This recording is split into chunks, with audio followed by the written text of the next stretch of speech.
THHN wire is commonly used in electrical installations, but its application differs between grounding and power circuits according to the National Electrical Code, or NEC.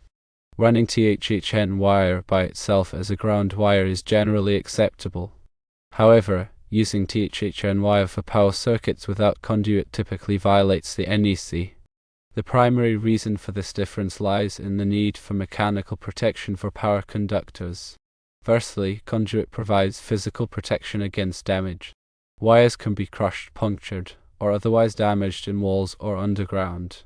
Conduit shields the conductors from these hazards, ensuring the integrity of the electrical system.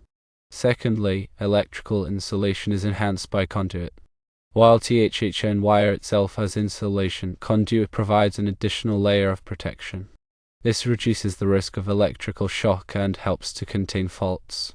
Thirdly, fire resistance is improved with conduit.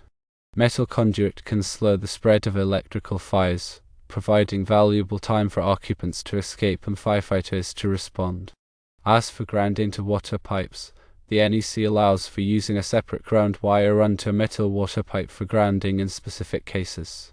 This is often done for ungrounded receptacles in older homes where a grounding conductor was not initially installed. However, it is crucial to ensure that the water pipe is properly bonded to the electrical system. This means that a bonding jumper must connect the water pipe to the main grounding electrode conductor. This connection ensures that the water pipe is at the same electrical potential as the rest of the grounding system. Local plumbing and building codes must also be followed when grounding to water pipes.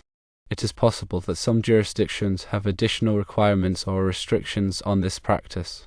NEC Article 250.118 addresses grounding to water pipes and other metal objects.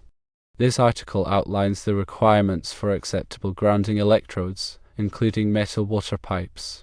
It specifies the types of connections that are permitted and the size of the grounding conductors that must be used.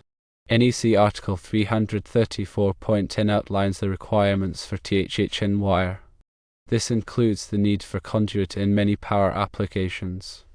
It specifies the types of wiring methods that are permitted for different applications.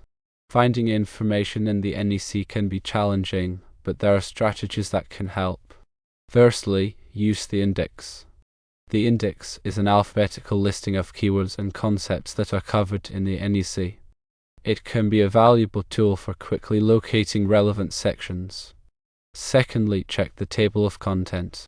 The table of contents provides an overview of the entire codebook. It can help you navigate to specific sections based on their topic. Thirdly, consult electrical codes reference books or online resources. There are many resources available that provide annotations and explanations of the NEC. These resources can help you understand the code requirements and how they apply to different situations. Fourthly, consider attending electrical classes or workshops.